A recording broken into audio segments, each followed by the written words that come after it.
चीनी के रेट लगातार बढ़ रहे हैं, हाहाकार की स्थिति बनी हुई है और सरकार में बैठे हुए लोगों को इसकी कोई चिंता नहीं है।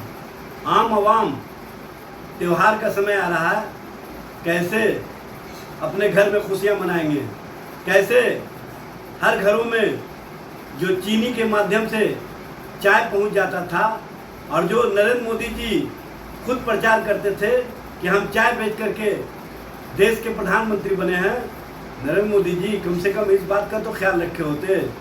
गन्ना को इथेनॉल में इस्तेमाल किए जाने के कारण आज पूरे देश स्तर पर चीनी के रेट बढ़ रहे हैं और चीनी के रेट बढ़ाने में कहीं ना कहीं केंद्र सरकार की जो इथेनॉल नीति है वो जिम्मेदार है।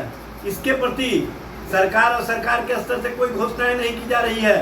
इथेनॉल के कारण पेट्रोलियम पदार्थों में भी जो मिलावट देखी जा रही है और जिस तरह से अब चीनी के रेट बढ़ रहे हैं, इससे स्पष्ट हो रहा है कि सरकार की पॉलिसी आम जनों को मुसीबत में डालने वाली है, आम जनों के लिए कहीं ना कहीं परेशानियां खड़ी कर दी है और इस तरह से महंगाई जो अपने चरम सीमा पर पहुंच रही है।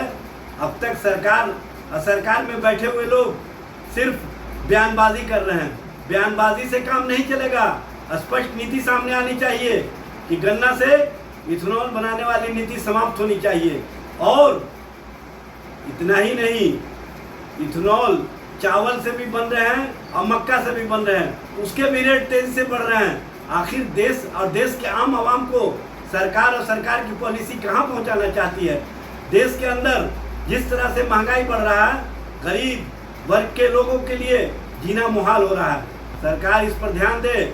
और त्योहार के मौसम आ रहे हैं, जो चीनी के रेट हर दिन चरम सीमा पर पहुंच रहे हैं, इस पर सरकार और सरकार में बैठे हुए लोगों की कोई चिंता नहीं होना कहीं ना कहीं ये बताता है कि देश के अंदर बैठे हुए सरकार की नीतियां कहीं ना कहीं चीनी के रेट भी बढ़ने में सहायक बने हुए हैं और इथेनॉल के कारण पेट्रोल में जो मिलावट देखने को मिल रहा है उससे गाड़ियां भी खराब हो रही हैं।